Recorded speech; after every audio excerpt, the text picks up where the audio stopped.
많은 분들이 그냥 좀 가렵고 비듬 있는 정도인데 이게 정말 탈모가 되나요? 걱정이 진짜 많으세요. 심지어 두피가 가려운 정도에 멈추는 게 아니라 기름지고 정수리 냄새나고 이런 것 때문에 스트레스가 너무 많아요. 제가 탈모약을 먹는데도 갑자기 머리 상태가 확 나빠졌었던 때가 있었거든요. 그게 바로 두피염 때문인데 이걸 해결하고 머리카락이 정말 풍성해졌어요. 먼저 한번 봐봐요. 네. 와 대박. 왼쪽. 와 오른쪽.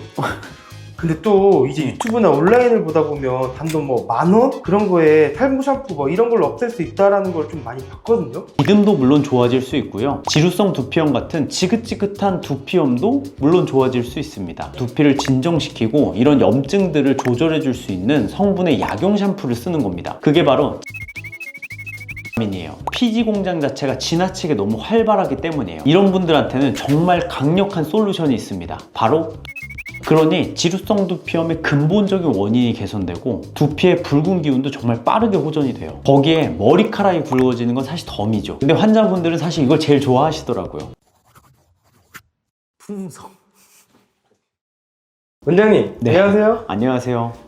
원장님 오늘 머리 힘 좀 주셨네요? 사실 제가 요즘에 거의 매일같이 17시간씩 일을 하다 보니까 사실 너무 힘이 빠지니까 뭐라도 좀 힘을 줘야 될 것 같아서요.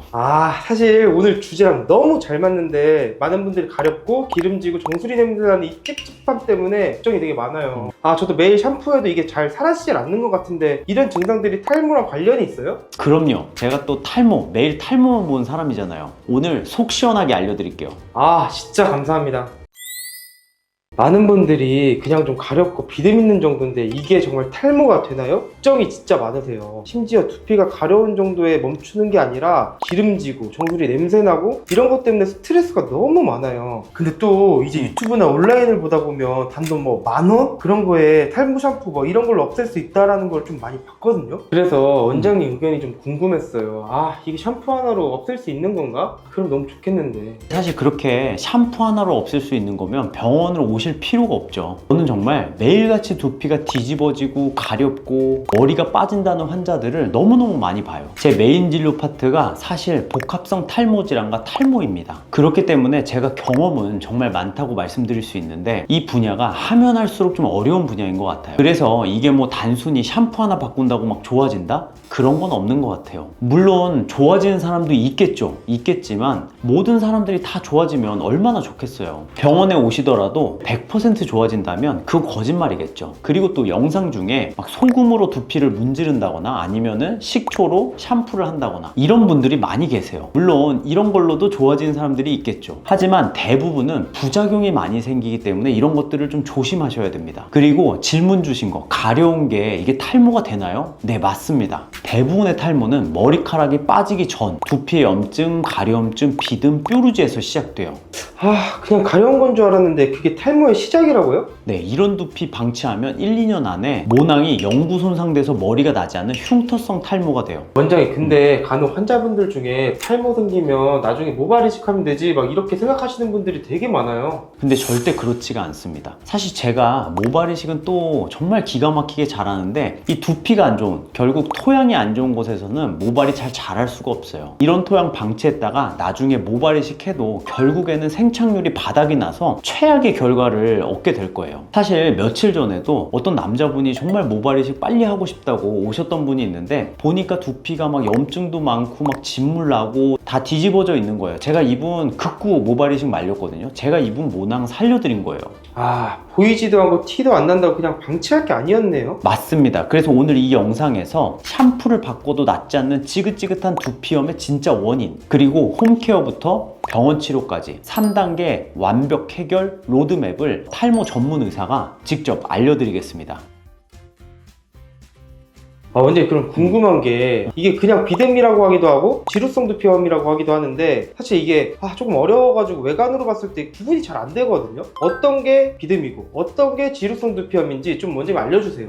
이게 환자분들이 가장 헷갈려하는 개념인데 제가 쉽게 비유를 통해 설명을 드릴게요. 우리 얼굴 피부로 비유하는 게 가장 빠릅니다. 마른 비듬은요, 쉽게 말해 우리 겨울철 되면 얼굴 피부가 건조해서 막 하얗게 뜨는 그 각질과 똑같아요. 피디님 그 어깨에 그 자주 쌓이는 하얀 눈 있잖아요. 원장님 너무하신 거 아니에요? 이건 건조함이 문제니까 보습만 잘하면 홈케어만으로도 충분히 해결이 가능합니다. 그럼 지루성 두피염은요? 이건 완전히 다릅니다. 지루성 두피염은 건조한 각질이 아니라 얼굴에 난 화농성, 염증성 여드름이라고 생각하시면 돼요. 여드름의 3대 원인이 뭔가요? 과다한 피지, 여드름균, 그리고 염증이죠. 지루성 두피염도 똑같습니다. 두피의 피지가 과다하게 분비되고 그 기름을 먹고 사는 곰팡이균인 말라세지아가 날뛰면서 결국 두피가 붉게 골마버리는 염증 상태가 되는 겁니다. 그래서 지루성 두피염에서는 각질이 하얀 가루가 아니라 그 기름과 염증 분비물이 서로 엉겨붙어서 누렇고 끈적한 덩어리가 되는 거예요. 마치 곪은 여드름에서 나오는 피지 덩어리처럼요. 와, 진짜 건조해가지고 튼 하얀 각질이랑 이게 기름지고 골마버린 여드름이랑 완전 다른 거였네요. 원장님 비유가 지금 완벽하게 이해가 됐어요. 차이가 결국에는 과도한 피지에 있었네요. 네, 그래서 마른 비듬은 우리 얼굴에 로션 바르듯 그냥 보습템만으로도 충분히 관리가 돼요. 제가 최근에 다이소 템 리뷰할 때 이 두피에 보습해줄 수 있는 그런 제품을 소개해드렸거든요. 궁금하시면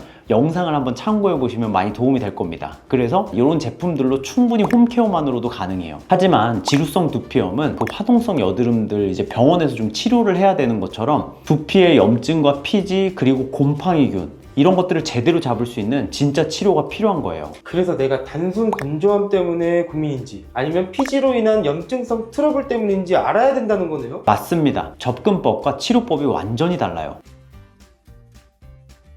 원장님, 근데 그럼 그 피지는 도대체 왜 그렇게 많이 나오는 거예요? 원인이 아주 복잡한데 피지 분비는 결국 우리 몸의 호르몬 조절 문제와 직결되거든요. 근데 이게 또 유전이에요. 유전은 이 호르몬에 반응하는 피지 공장의 타고난 민감도를 결정해요. 또 스트레스나 생활 습관은 그 호르몬 신호 자체를 마구 교란시키는 주범들이라고 보시면 됩니다. 그래서 대표적으로는 이 세 가지가 다 얽혀 있는 거죠. 이 중에서 제가 환자분들한테 제일 강조하는 건 식습관이에요. 두피에 기름을 붓는 최악의 음식들이 있어요. 맨날 튀김, 단 거 이렇게 말씀하시는 게 너무 추상적이거든요. 좀 더 구체적으로 이거 먹지 마! 라고 하는 게 있을까요? 제가 환자들한테 딱 짚어드리는 게 있어요. 일단 첫째, 액상과당입니다. 이건 그냥 설탕 덩어리가 아니라 혈당을 빨리 올리는 모든 거예요. 1번이 콜라, 사이다, 과일 주스, 마시는 당입니다. 이건 그냥 피지 공장에 기름을 그냥 들이붓는 거예요. 잠깐만요. 콜라 사이다는 알겠는데 과일 주스요? 아니, 과일 주스 뭔가 좀 건강한 느낌인데? 그게 환자분들이 가장 많이 하시는 오해예요. 우리가 과일을 통째로 먹게 되면 식이섬유가 있어가지고 당이 천천히 흡수되게끔 도와줘요. 근데 이걸 주스로 갈아버리는 순간 좋은 식이섬유는 다 파괴되고요. 그냥 설탕물, 액상과당 덩어리가 되는 겁니다. 그럼 혈당을 콜라, 사이다 못지않게 정말 수직 상승시켜요. 그리고 혈당 스파이크가 인슐린을 부르고 이 인슐린이 우리의 그 피지 공장을 미친 듯이 돌리게 하는 스위치가 되는 거죠. 와, 건강 생각해서 마신 주스가 아주 피지 공장 스위치였네요. 네. 둘째는 이제 유제품이에요. 유제품이요?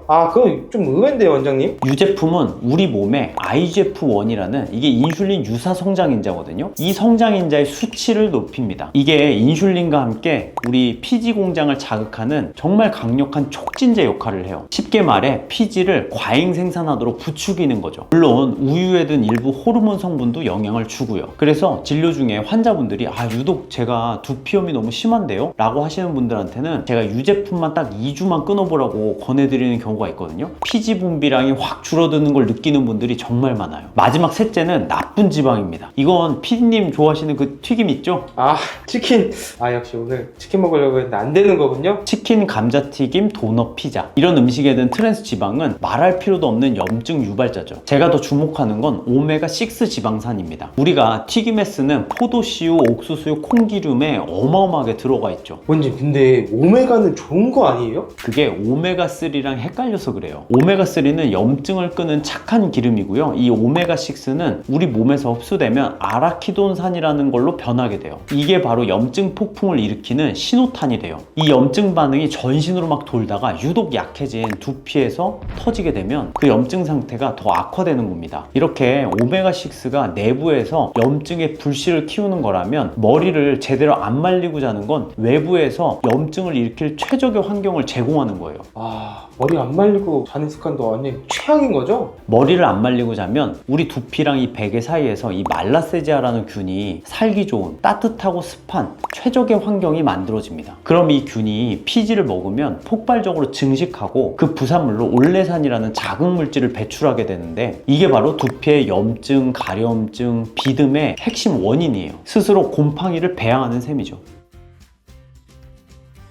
완전히 듣기만 해도 진짜 스트레스가 많아요. 근데 이게 단순히 가렵고 비듬이 생기는 걸 넘어서 왜 탈모랑 연결되는지 그게 제일 무섭거든요. 쉽게 말해 두피에 염증이 난리인데 모발이 잘 자랄까요? 당연히 못 자라겠죠? 우리는 이미 답을 알고 있어요. 그렇지만 조금 더 자세히 설명드리자면 탈모로 가는 끔찍한 경로가 3가지나 있어요. 첫째, 염증성 탈모입니다. 이건 화학적 공격인데 두피에 불이 나면 우리 몸에서는 불이야하고 사이렌을 울리면서 각종 염증 물질들을 막 뿜어냅니다. 이게 말하자면 독한 화학 물질 같은 거예요. 이 독한 녀석들이 우리 머리카락, 뿌리 끝에 있는 머리카락 생산 공장들을 직접적으로 공격을 해요. 그래서 너 당장 일 멈춰! 이런 신호를 보내요. 그럼 한창 자라야 할 이 성장기 모발들이 이 신호를 받으면 강제로 일을 멈추게 되는 이 휴지기로 넘어가 버립니다. 그리고 곧바로 빠져버리죠. 이걸 휴지기 탈모라고 해요. 둘째는 물리적 손상이에요. 자, 우리 가려우면 어떻게 하죠? 손톱으로 이렇게 시원하게 긁죠. 근데 그 손톱이 돌이킬 수 없는 손상을 만들어요. 우리는 겉만 긁는다고 생각을 하지만 그 힘이 모낭의 뿌리가 있는 피부 속 깊은 층까지 전달이 됩니다. 이걸 의학용어로는 진피라고 해요. 이 반복적인 스크래치가 그 깊은 층에 미세 상처를 만드는데, 문제는 이게 회복되는 과정에 있어요. 상처가 너무 깊고 만성적으로 반복되면 우리 몸은 그 부위를 정상 피부가 아닌 딱딱한 흉터 조직으로 만들어 버립니다.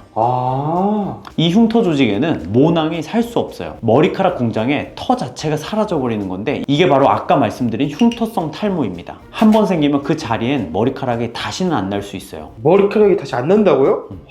원장님 너무 무서운데요? 그쵸? 마지막 3번째는 모공 막힘이에요. 과도하게 분비된 피지와 각질 덩어리가 서로 엉겨붙어서 아까 그 기름 반죽이 모공을 시멘트처럼 꽉 막아버립니다. 원장님, 그러면 모낭이 숨을 못 쉬어서 이렇게 빠지는 건가요? 그건 아니고요. 더 무서운 일이 벌어집니다. 그 기름 반죽이 공기 중에 산소랑 만나면 어떻게 될까요? 산화가 됩니다. 쉽게 말해 산패된 기름이 되는 거예요. 이 산패된 피지는 그 자체로 엄청난 독성을 나타냅니다. 이게 모낭 주변의 염증을 더 악화시키고 모공 입구에서 모발을 계속 괴롭혀요. 이런 만성적인 스트레스와 염증 환경 속에서 모낭은 점점 위축되죠. 그래서 머리카락이 점점 가늘어지고, 이걸 이제 전문 의학용어로는 이제 연모화라고 하거든요. 연모화를 거치면서 힘을 잃고 결국 빠져버리는 거죠. 즉 질식사가 아니라 산패된 기름독에 의한 만성 중독사에 가깝습니다. 와, 원장님, 그럼 너무 무서운데 이제 지루성 두피형을 방치하면 탈모가 심해진다는 거 알았어요. 그럼 이제 뭐 써야 돼요? 그냥 약국 가서 빨간색 샴푸, 니조랄 같은 거 쓰면 되나요? 그게 환자분들이 가장 많이 하는 실수입니다. 실수요? 그 약 아니에요? 맞아요. 케토코나졸 성분의 강력한 항진균제, 즉 곰팡이 폭탄이죠. 근데 이걸 데일리 샴푸처럼 매일같이 쓰면 어떻게 될까요? 곰팡이 다 죽고 뭐 좋아지는 거 아닌가요? 아니요, 제가 진료실에서 보면 오히려 두피가 더 뒤집어져서 오시는 분들이 정말 많습니다. 이런 치료용 샴푸들은 대부분 세정력이 굉장히 강한 설페이트 계면활성제가 들어가 있어요. 곰팡이도 죽이지만 우리 두피를 보호해주는 천연 보호막도 싹 다 제거해버릴 수 있는 거예요. 그럼 어떡해요? 곰팡이도 잡아야 되고 기름 반죽도 씻어내야 되잖아요. 그래서 중요한 게 케토코나졸을 매일같이 이렇게 터트리는 게 아니라 두피를 진정시키고 이런 염증들을 조절해 줄 수 있는 성분의 약용 샴푸를 쓰는 겁니다. 그게 바로 징크피리치온, 클린마졸, 피록톤, 오라민이에요. 이런 성분들은 항진균 효과는 있으면서 두피 환경들은 크게 변화시키지 않죠. 자극적이지 않은 계면활성제를 사용해서 염증과 피지를 동시에 조절해야 됩니다. 탈모에 굿모나 샴푸! 그래서 우리한테 필요한 건 폭탄이 아니라 경찰이나 소방관 같은 그런 사람들이 필요한 거죠. 그럼 지루성 두피염이라고 그냥 무조건 니조랄 찾는 게 잘못된 거였네요. 대부분의 환자분들이 경험하는 이 지루성 두피염에서는 항진균제나 설페이트가 필요하지 않은 경우가 대부분이에요. 물론 이런 샴푸들은 약용 샴푸이다 보니 두피에 발라놓고 바로 씻어내기보다는 5분 정도를 방치하고 또 마사지하는 게 굉장히 도움이 많이 됩니다. 유효 성분이 두피에 작용할 시간을 줘야 되거든요. 그리고 절대 손톱 말고 지문으로 마사지 해주세요. 이거 습관이 안 된 분들 정말 많아요. 원장님, 근데 이렇게 약용 샴푸도 5분씩 써보고 음식도 조절하고 잘 말렸는데도 기름 반죽 딱지가 그대로인 사람들은 대체 어떻게 해야 되는 거예요? 이미 피지막을 형성해서 딱딱한 막으로 굳어져 버린 거예요. 이렇게 굳어버린 각질과 피지 덩어리에 단단한 피지막은 샴푸만으로는 녹일 수 없습니다. 물리적으로 떼어내고 그 밑에 있는 염증을 치료해야 돼요. 그럼 이제 병원에 가야 되는 거네요? 그럼 원장님, 병원에선 뭘 해주시나요? 여기서 이제 홈케어에 이어 2단계로 메디컬 두피 스케일링이 필요합니다. 미용실에서 하는 그 릴렉스용 스케일링이랑은 완전 달라요. 이건 치료입니다. 병원에선 우선 당연히 두피 현미경을 통해서 진단부터 해요. 그리고 스티머와 함께 살리실산 유레아 성분의 각질 용해제나 오일을 사용해서 이 단단한 피지막을 안전하게 녹이고 부드럽게 하는 연화 작업부터 하고요. 그 다음은 제거 단계로 넘어가죠. 제거는 어떻게 하나요? 막 이렇게 긁어내나요? 그거 조심해야 돼요. 면봉이나 이 단단한 도구로 두피를 마구 문질러서 피지막을 제거하는 경우가 있는데요. 그런 식으로 스케일링 하시면 이 망가진 두피 절대 복구 안 돼요. 자극이 없는 방식으로 각질과 피지를 제거하고 진정 재생 단계에서 그 밑에 있는 염증까지 치료할 수 있어야 됩니다. 또한 이런 식으로 순하게 두피에 염증이 없게끔 피지막을 제거해줘야 우리가 집에서 하는 그 약용 샴푸와 영양제의 흡수율을 10배 이상 높여줄 수 있어요. 그럼 메디컬 두피 스케일링만 받으면 다 해결되는 거네요? 근데 원장님, 스케일링을 해도 일주일이면 원상복구되는 초지성 두피가 있다고 하던데 그 기름 폭발하는 사람들, 이런 사람들은 어떻게 해야 되는 거예요? 그런 분들은 피지 공장 자체가 지나치게 너무 활발하기 때문이에요. 청소를 해봤자 공장이 24시간 막 돌아가니까 의미가 없죠. 이런 분들한테는 정말 강력한 솔루션이 있습니다. 바로 두피 보톡스. 보톡스요? 그 주름 펴는 약 아니고요? 그걸 두피에다가 직접 맞는다고요? 맞습니다. 보톡스는 원래 신경 전달 물질을 차단하는데 이걸 두피에 맞으면 첫 번째로 피지샘에 작용해서 기름 공장의 작동을 멈추게 만들어요. 피지 분비가 원천적으로 줄어드는 거죠. 거기다 땀샘에도 작용해서 그 두피의 습한 환경을 개선해 줍니다. 무엇보다 염증 자체를 줄여서 환자분들이 가장 고통스러워하는 거, 가려움이나 붉게 발적된 부위를 완화시킵니다. 그리고 결정적으로 TGF-β1이라는 염증 인자가 있는데 이게 모발을 가늘게 만드는 핵심적인 녀석이에요. 보톡스가 이 염증 인자를 줄여서 모발을 굵어지게 만드는 효과도 있어요. 그럼 보톡스가 기름도 잡고 땀도 잡고 염증도 잡고 심지어 머리카락도 굵게 만들어준다고요? 그렇죠. 피지가 줄어드니 곰팡이의 밥이 사라지는 거거든요. 그러니 지루성 두피염의 근본적인 원인이 개선되고 두피의 붉은 기운도 정말 빠르게 호전이 돼요. 거기에 머리카락이 굵어지는 건 사실 덤이죠. 근데 환자분들은 사실 이걸 제일 좋아하시더라고요. 병원에서는 메디컬 두피 스케일링이랑 두피 보톡스를 같이 하는 거예요? 네, 보통 병합 치료를 하죠. 두피의 피지막을 제거하는 건 미녹시딜이나 각종 영양 성분을 두피에 발랐을 때 흡수율을 높이기 위해서 반드시 필요한 작업이고요. 두피 표면에 염증이 잡히지 않았는데 이 모낭 레벨의 염증을 없앤다는 것 자체가 좀 말이 안 되기도 해요. 그래서 그 두 치료를 주기적으로 함께 하는 게 시너지를 굉장히 크게 냅니다. 그러니까 스케일링은 이미 생긴 기름 반죽을 청소하는 개념이고 보톡스는 그 원인인 피지 공장 자체를 멈추는 더 근본적인 완전 차단 개념이네요. 정확합니다. 원장님, 오늘 진짜 두피 문제 A부터 Z까지 다 해결된 느낌이에요. 오늘 진짜 좋은 말씀 해주셔서 너무 감사해요. 오늘따라 제 눈이 유난히 더 초롱초롱하지 않았나요? 아까 전에 지루성 두피염 얘기하실 때 특히 그러셨어요. 이게 제가 맨날 보고 또 제일 자신 있는 제 전문 분야라서 더 그런 것 같아요. 제가 오늘 지루성 두피염과 탈모에 대해서 말씀을 좀 드렸는데 믿음도 물론 좋아질 수 있고요. 지루성 두피염 같은 지긋지긋한 두피염도 물론 좋아질 수 있습니다. 단순히 병원에서 메디컬 두피 스케일링 받고 두피 보톡스 치료 받는다고 모든 게 다 좋아지는 게 아니에요. 그래서 제가 여러분께 홈케어 3가지만 강조드릴게요. 약용 성분이 들어간 올바른 샴푸로 두피에 5분 이상 방치해두고 손톱이 아닌 요 지문으로 마사지하기, 두피에 기름 붙는 음식들 피해주기, 그리고 머리 감고 완벽하게 말리기. 이 정도는 잘 지켜주셔야 여러분이 갖고 있는 그 두피 질환을 좀 더 빠르게 그리고 좀 더 확실하게 좋아지게 할 수 있는 지름길이 될 거예요. 그리고 제발 과학적으로 검증되지 않은 민간 요법들, 내 소중한 두피에 이런 것들은 하지 않으셨으면 좋겠어요. 제가 오늘 지루성 두피염 요 녀석에 대해서 좀 자세히 설명을 드렸는데 혹시 주변에 두피가 가렵고 비듬 때문에 고생하시는 지인이 있다면 오늘 영상을 공유해 주시면 감사하겠습니다. 오늘 영상이 도움이 되셨다면 구독, 좋아요, 알림 설정을 부탁드리고요. 저는 다음에 더 풍성한 이야기로 찾아뵙도록 하겠습니다. 감사합니다. 풍성풍성.